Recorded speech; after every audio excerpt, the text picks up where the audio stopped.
Okay. Sige. So, bigyan mo na, as we move on to number 5, action, is our impact on society a measurable reality or just a vision and a slogan? Bigyan ko ng mga examples. Baka familiar sa inyo to, mga examples of companies na sabihin na natin na sumablay. Yun. So, this one, back in year, mga around 2001, naalala niyo yung controversy sa 2001, baka ang daw na, grabe. Yung sa Nestle, sa Kakao incident. Okay, sige. 2001? Okay, sige. No, forget na tinanong ko. Sige. So, yung Nestle, meron silang vision dati around year, before year 2000, tawag nila is good food, good life. Yun yung vision nila eh. Right? Good food, good life. Pero, prior to that, meron na silang issues pagdating sa, sa South and North African supply chains kasi yung mga kakao nila nanggagaling sa Africa. Bago nila binato yung slogan yun, may controversy na sila na gumagamit daw sila ng child labor. Okay? So even though ang gusto nilang i-project sa market is good food, good life, di ba? Marami na silang controversies of child labor which also involves hazardous work sa mga tao. So, ang lesson niya, regardless kung gaano nila sabihin na good food, good life, of course, ano pa rin yun? Kasalungat pa rin yun sa ginagawa nila, di ba? Another example, yan yung nangyari. When Nestle refused to watch a documentary about the abuse in the cocoa industry, the documentary's director set up a giant screen next to Nestle HQ and laid it there. Another one, kung familiar kayo sa Wells Fargo Bank, sa kanila, ang slogan naman nila is, together we'll go far. So talagang ini-emphasize nila na sobrang, employee-centric sila. Yun ang pinoproject nila sa market. Pero behind the scenes, within the organization, in 2016, employees were forced to create millions of fake accounts to hit sales targets. Pigang-piga sila. So, sobrang piga ng kumpanya nila, yung mga mismong mga empleyado na pilitan silang gumawa ng mga faking accounts para lang mapilit na pinag-hit nila yung sales project. So, familiar ba kayo in meeting quotas? Mga ganon? Kaya sa sales kayo, quotas. So, even though Wells Fargo, ang pinoproject nila is we're employee-centric, yun ang nangyayari sa kultura nila. Napipiga nila yung mga tao nila. So much so na napilitan silang gumawa ng fake accounts, which reflects toxic quotas nga. Ayan yung nangyayari sa sales nila. This one with Purdue Pharma, ang vision na pinoproject nila sa mga tao is that they're very, they're very compassionate in relieving their patients.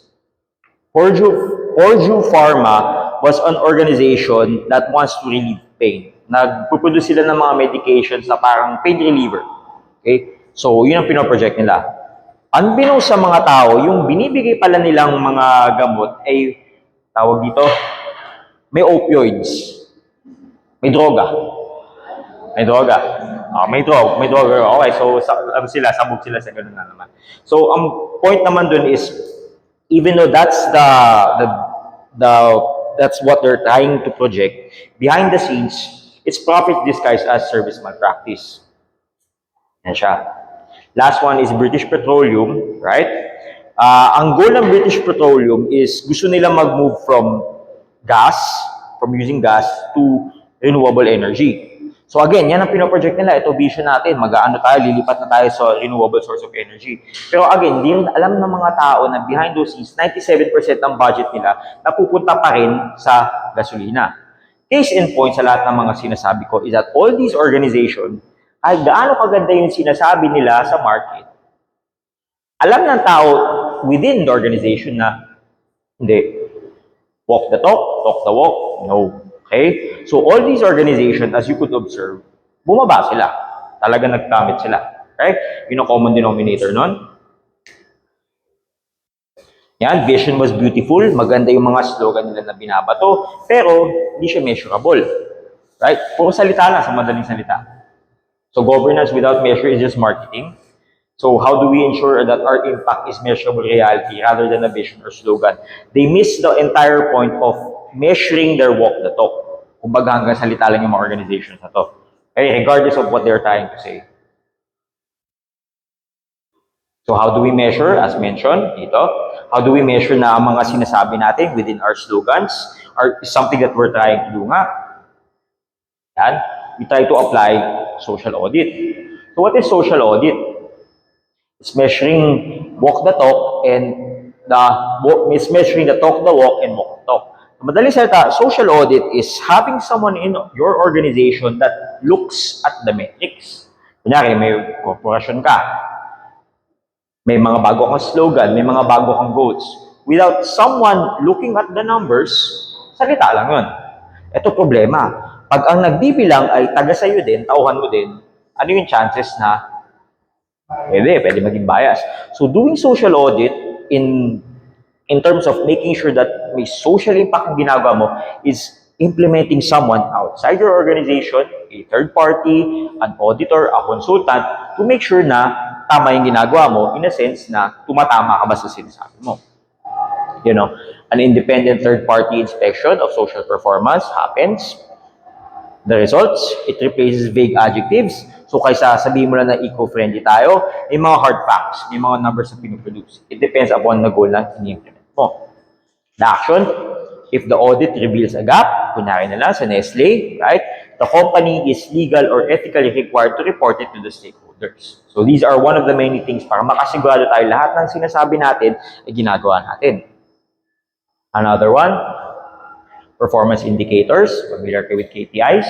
Key performance indicators is basically numbers. Sabi nga nila, what gets measured gets managed. What gets managed gets predicted. So tulad na lang nung kanina, kung may tao ka na nagsusukat, nagbibilang, alam natin anong pinagkaibahan ng 1 sa 10. Ba? Alam natin kung tumatama ba tayo sa 0, tumatama ba tayo sa 1, tumatama ba tayo sa 10. But syempre, within those lines of measuring, you have to know ano yung halaga ng isang bagay. Ano yung bigat? Are we trying to measure in kilos? Are we trying to measure in pounds? Are we trying to measure in liters? Okay, mga ganong kasing bagay. Having KPIs, key performance indicators, allows you to be specific, quantifiable, and making sure that all those measures na ginagawa mo is still tied to what you're trying to do. So, an example, instead of helping the community, diba, yun ang sinasabi nila na ginagawa nila, having a KPI would state that we've provided 5,000 clean water filters to family in Sector 7 by Q3. Specific, smart. Naalala niyo yung smart? Smart goal? Diba? Specific, measurable, action-oriented, realistic, and time-bound. Diba? So, anytime na gagawa ka ng way, right? Particularly a social movement, mas maganda na meron kang SMART goal na tinatayap. Why it works? It moves social responsibility from the marketing department, okay, to the operations department. Hindi lang siya pagmamarket lang, hindi lang siya advertising, hindi lang siya getting sales and getting brand loyalty. We put it to the operations department, meaning it operates. Ibig sabihin, may gumaandar talaga. Managers are held accountable for these numbers just as they are for profit. So another tool, materiality assessment. With materiality assessment, it looks at first problems first. Bago tayo mag-produce ng mga CSR, ng mga philanthropic goals, nasasagot ba natin yung problema natin sa kumpanya? So, with having materiality assessment, the principle is solving your own problem first before solving the world's. Identifying which social issues actually matter to your specific industry. Example, pwede kang gumamit ng balance scorecard. Naalala niyo yung balance scorecard? Wala.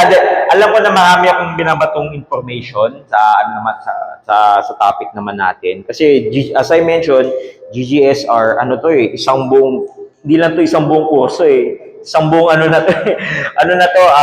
public ad ginagawa natin. So, di ko naman ina-expect na makuha natin ng isang bana. Pero at the very least, may mga itapon ako. Out of 10 na ibigay ko mga knowledges, may mga pick up kayo kahit mga 4 o 3. Using a balanced scorecard means we're trying to identify a metric kung successful. Meron kang negosyo. Ano ba yung madalas na indicator para masabi mo successful ang negosyo? Pag may kita. Diba? Yun. That's one dimension, profit. Pero under balanced scorecard, hindi mo lang tinitignan kung kumikita ang business mo. Tinitignan mo kung ang proseso mo ba, gumagawa ba ng waste o mga pagkakamali. Tinitignan mo kung satisfied ba ang customers mo. Lastly, tinitignan mo kung ang mga empleyado mo may natututunan ba. So, balance scorecard, hindi lang siya one dimension, hindi lang siya one KPI. Apat siya. Profitability, internal process, customer service, ano yung huli? Employee development. Hindi ko makalimutan na. Tuturo ako. So, case in point.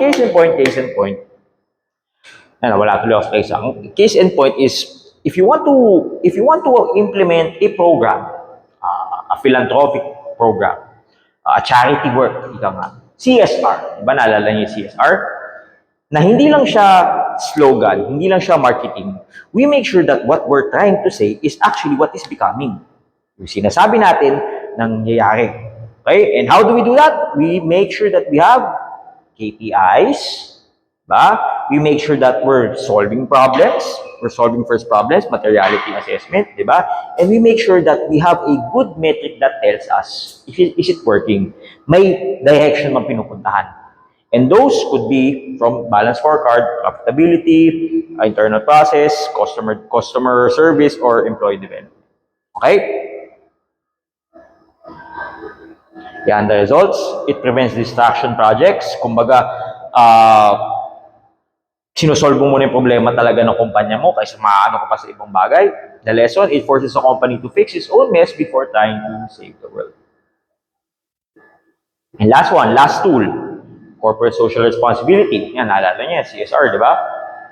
So one way to make sure that our impact on society has a measurable reality than just a vision or a slogan is to have some sort of a CSR program in your business. CSR is moving away from who we are, yung values na natin, to what do we want, towards how did we actually give back. It's the company giving something back to the environment, giving something back to society, giving something back to the business itself, sa mga tao nila. CSR could be looked at as a strategy. It balances the 3 Ps, people, planet, and profit. Wala kasing group 5 dito eh. Wala pang group 5 dito. Wala talaga. Absent group 5. Wala. Okay, sige.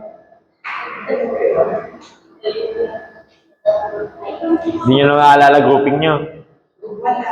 So, babasa lang na group 1 kayo. Oh, sige. Okay. So, CSR. Matagal na natin na pag-usapan to. Pag may CSR ka sa inyong kumpanya, okay, may kakayahan ka na magbigay something back to the community. Pero ano ba pinakaiba ng CSR sa charity works? Parang charity work na rin ng CSR, di ba?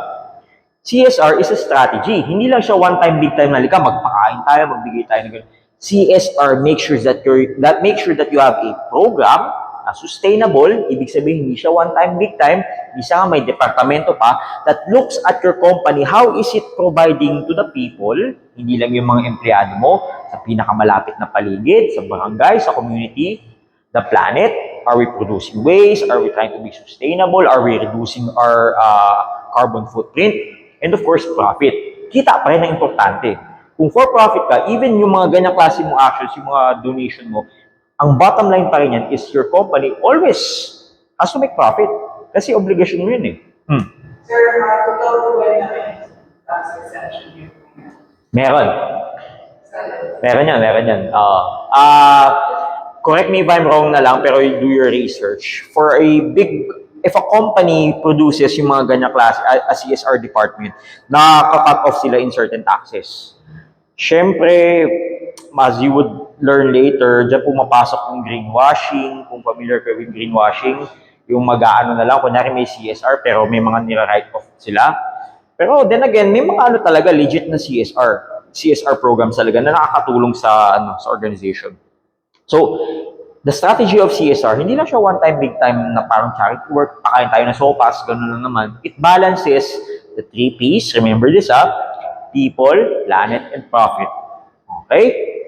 And it sacrifices none. Kahit man nakapagbigay ka sa people, pero binasura mo naman ng planeta para sa profit, wala rin. Diba? Kahit yumaman ka na matindi, hindi mo naman pinahalagan yung mga tao sa paligid, wala din.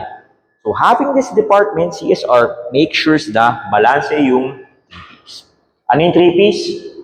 Tanong pa ako, nandiyan pala eh. People, planet, and profit. Okay, pag naalala niyo yung CSR, it could also be a tool, kasi strategy, as a risk management. It prevents social unrest and supply chain disruption. Di ba? Tinitingnan natin yung mga people. Naninigurado tayo, kumpanya ba natin? May naaambag ba tayo? Wala ba tayong natatapakan na hindi sinasadya? And when you say at the supply chain disruption, from the start to the end of the supply chain, meron ba tayong mga natatapakan? From the sourcing, kunyari na sa example ng Nestle, sa pag-outsource pa lang, sa pagbigay natin sa end user, meron ba tayong na-violate, mga ganong klase? Having a CSR in your department, in your organization, make sure na within those streamlined processes, wala kang tinatapakan. Okay? Also, as a talent and a marketing, it builds a loyal workforce and a stable, trusting customer base. Especially in this year, in post-pandemic, mas malaki daw ang impact ng isang organization kung ano sila, eco-friendly, kung may mga ano sila, mga bagay. So it can also be used as a marketing tool. Sa talent base, nasabi nila na, hindi ko alam kung anong article yun, na mas motivate daw ang isang empleyado pag alam nila ang organization ay parang pro-earth, mas may mga sustainable practice. So if you implement that in your business, you have to make sure that you're doing it para makatulong din sa marketing mo at makatulong din sa human resource. Marketing. Advance na pala ako. So, CSR isn't just a charity, it's a strategic framework for how a business meets its duties and sustains. At yung mga teorya sa CSR na ginagamit. The Pyramid of CSR by Archie Carroll in 1991. So, ang principle behind it is that bago tayo magbigay ng mga charity works, ng mga ganyan, mga CSR, we have to make sure that we are hitting the base, pundasyon. And according to this, ano ang pundasyon ng isang organization? Economic responsibility. Meaning, ang business mo, kailangan may profit muna. Kumikita muna. After that is legal responsibility. Ginagawa mo ba yung tama ayon sa batas? Ethical responsibility. Are we doing things ethically? Doon napapasok yung philanthropic responsibility. Okay? So it's very important, especially in business that is for profit na meet mo muna yung base mo. Kasi kung binaliktad natin yung triangle, sa tingin mo sustainable yung business mo. Diba? So yun yung foundation. Economic responsibility muna. Another theory na kung maalala nyo doon sa nag-report is that triple bottom line. Yun yung kanina, 3Ps. If you're implementing a CSR, you have to hit the sweet spot. Itong spot na to. The balance of 3. Okay? People, profit, and planet. As much as possible na naman wala kang kinukompromiso. So hitting all those numbers allow you to meet that goal of sustainability. Diba? Gamit na yung salitang sustainability. Diba? Sustainability. Sigurado ako, pag may mag-thesis na naman next year, sustainability ang ano nila. Pero kaya, tapos na kasi sa thesis eh. Uy, speaking of thesis, may isa sa, di ko muna sabihin, na may isang thesis nyo na pwede mabigyan ng grant. Kasi pinost ko sa academia eh. Tapos nag-ano eh. Sikat na lang kung sino. Yes. Sino kaya yun? So, CSR isn't charity. It's a strategic framework to know how volunteerism can even start a business. So some people, what they do is, instead of CSR, abol. Palakpakan. Sana doon. Sige. Now, as I mentioned kanina, yung CSR, minsan ginagawa lang nilang department yun eh. Kung babalikan natin yung modelo ng pyramid of CSR, maninigurado muna sila na-meet nila yung mga economic responsibility, napapasweldo ba natin yung mga tao, kumikita ba tayo. But for some people, especially for individuals, CSR itself is the business model. Nabi-visualize nyo? Ibig sabihin, the CSR itself, yung pag-meet ng ganyan, profit, planet, and people, is the business model itself. It's a way of turning volunteerism into a business strategy. As an example, kilala nyo ba siya? Familiar ba sa inyo? Si Riz Fernandez Ruiz. Ngayon, kilala niyo siya, nabasa niyo na siya eh. Okay, si Riz Fernandez, just an example, he had this move called Rags to Riches. She was very moved when she saw yung mga bata sa payatas, particularly mga mothers na nag-aano ng yung mga basahan. Nag-aano ng basahan. So, for some people that saw them as victims, para sa kanya, nakita niya na parang undervalued talent yung mga to. So, ayaw niyang hayaan na maabuso yung mga ganito klaseng tao. So, what she did was she cut off the middleman. Yung mga basahan na napoproduce ng mga tao sa payatas, imbis na sila magbenta, siya ang kumukuha at binibigay niya at ina-outsource niya sa mga fashion designers. Okay? So, what happened is that when she did this, katulad nila Raho Laurel ba yun? Oh, yes. For example, they moved into her vision na yung mga ganitong klase na hindi na sila victims, na pwede natin gamitin yung mga ano na to, yung mga pinoproduce nito as a local resource to produce something very good. May mga ano sila, may mga nakaka-produce na sila ng mga damit, for example. Ang lesson dito is that for her, right, she built this entire business line to prove that justice is a market reality. Yung business model na ginawa niya is that she aimed for social work muna, right? Makatulong sa mga tao na yun. And then turning those materials into something na makakatulong din sa mga mothers niya. Ito, si Ilac Diaz. Kilala niyo to? Ilac Diaz. So, astig yung ginawa niya eh. Yung sa bote, yung pag inano mo sa araw, nagpo-produce ng light. Anyway, pero according to him, he realized for the urban poor, the sun is free. Bakit pa nga natin kailangan singilin kung libre naman ng araw? Pero ang goal naman is to harness the power of the sun, right? And make it also into a business. Yan, his why is that he hated the idea that a child couldn't study in noon because their house was a concrete box. He built the business to prove that the simplest solution is often the most revolutionary. Ito si Messi Bessie. At familiar sa inyo to? Sabon. Dami kong mga binigyan na hindi familiar sa inyo. No? Okay, sige. So, sa kanya naman is yung mga delinquents na madalas napapalabas sa shelter. Usually, pag pumasok yun din, maalis din eh. By choice nila yun. So, ang ginawa niya, yung mga kids na to, tinulungan niya by giving them a job. Yung job na to is, they allowed him to, ano yung sa Messi Bessie?